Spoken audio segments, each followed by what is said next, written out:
ঢাকা মহানগর উত্তর বিএনপির আয়োজিত ঈদ পুনর্মিলনী অনুষ্ঠানে খাবার টেবিলে দেয়া হয় সাদা পানি, কাচ্চি বিরিয়ানি ও সাথে কোমল পানীয়। কোমল পানীয়টি ইসরায়েলি পণ্য হওয়ায় ঢাকা মহানগর উত্তর বিএনপির আহ্বায়ক আমিনুল হকের আহ্বানে খাবার টেবিল থেকে পণ্যটি বর্জন করেন নেতাকর্মীরা। এ সময় আমিনুল হক পণ্যটির মুখ খুলে ভেতরের কোমল পানিগুলো মাটিতে ফেলে দেন।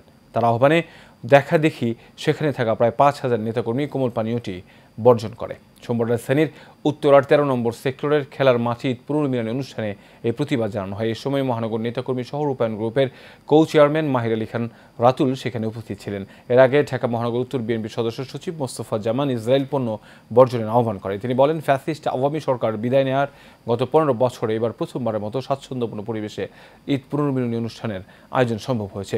এ সময় তিনি বিএনপির ভারপ্রাপ্ত চেয়ারম্যান তারেক রহমান ও বেগম খালেদা জিয়ার রোগ মুক্তি ও দীর্ঘায়ু কামনা করেন। অনুষ্ঠানে ঢাকা মহানগর উত্তর বিএনপির আহ্বায়ক আমিনুল হক বলেন, ইসরায়েলি বাহিনী ফিলিস্তিনের উপর যে আগ্রাসন চালাচ্ছে তার তীব্র নিন্দা ও প্রতিবাদ জানায়। এ সময় তিনি উপস্থিত নেতাকর্মীদেরকে ইসরায়েলের সকল পণ্য বর্জন করার আহ্বান জানান। তিনি আরও বলেন, অন্তর্বর্তীকালীন সরকারের উচিত গণতন্ত্র ফিরিয়ে আনার জন্য খুব শীঘ্রই অবাধ সুষ্ঠু নির্বাচন ব্যবস্থা করা।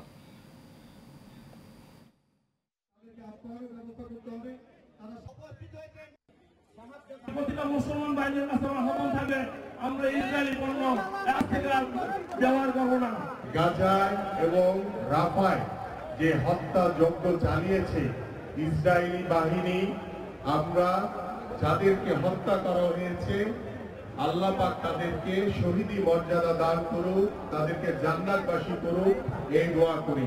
এবং আমি যে কথাটি প্রথমেই বলেছি আরেকবার রিপিট করতে চাই, আমরা সকল ইসরায়েলি পণ্য বর্জন করব। সবাই হাত তুলে দেখান আমাকে, সবাই হাত তুলেন। সকল ইসরায়েলি পণ্য আমরা বর্জন করব।